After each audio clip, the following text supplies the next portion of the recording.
How to build business credit with bad personal credit. Already red flag. That's already a red flag with me. Establish your EIN. Register with Dun & Bradstreet. Apply for trade lines with your vendors. Apply for business credit cards. Regularly monitor your business credit reports. They're trying to get as many views and people who are not educated to click on this video, obviously. Be careful with that, you guys. I'm not trying to talk bad about anybody in here. I understand what they're doing. They're trying to run a business. They're trying to get as many views. I completely understand, but I love providing value. So I'm trying to help you guys out here. I really want to be able to provide as much value for you guys to have a realization of what it truly takes in order to get business credit. So the very first step that they talk about is get your EIN number. Well, I absolutely believe in establishing your EIN number. And if you're looking at the video with me, she's at the IRS website. And yes, that's a really great place because here's the deal. A lot of companies charge money for people to get the EIN number for people. However, you can get it for free and maybe it's an intimidating process. However, with one or two YouTube videos, trust me, with one YouTube video that you watch, it's super simple to go ahead and apply for it. You should not be intimidated by this, okay? So please, please, please, if you ever like set up an LLC and they're like, hey, let me charge you $50 or $20 to get your EIN number. If you're really balling and you don't care, then sure, pay the $20-$50. However, it's free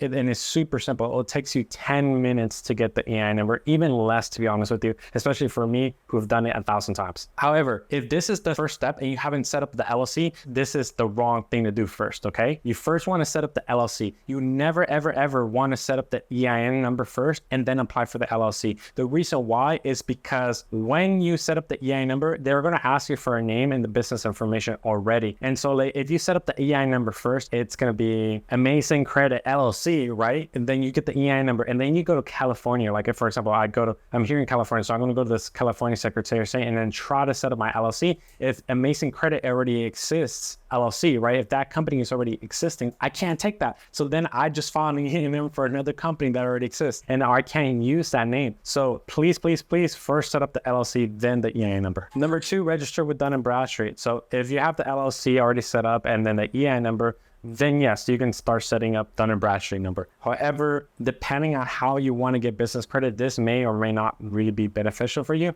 But either way, I recommend all my clients to get it either way, right? Either way, because you never know. You never know when you need it. Apply for trade lines with your vendors.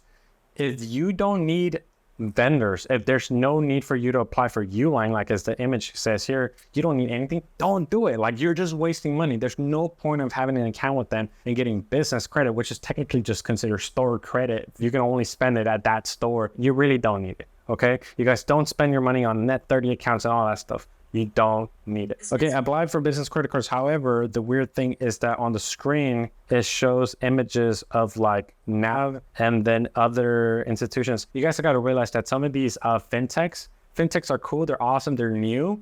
However, on the business side, that I'm totally cool. However, just know that the reason why they are allowing you to apply without a social security number or you with checking your personal credit is because you have to have activity in the bank account. So for example, for those of you who are trying to get business credit for the first time and don't have a company yet, don't have a business, you guys are not making revenue, you usually want capital like a credit card to start the business, then this is not for you. You already need to have like a business bank account generating quite a bit of money for you to really get big trade lines. And here's the other thing, like there's some of these like Divvy and other ones that it's like Net30 accounts. You have to pay full in 30 days. And also I've seen it up to like 1 week, 2 weeks. So not really a credit product, but like it's more like a charge card because you have to pay it in full every single 30 days or 2 weeks or 1 week sometimes.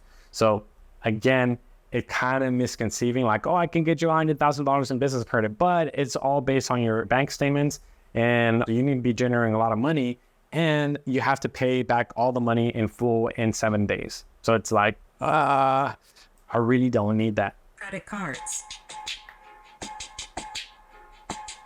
The cool thing I like here at the end, regular monitor your business credit reports. Yes, you should always be monitoring your credit, your personal credit and your business credit once a week, twice a week. That way you're staying on top of your stuff.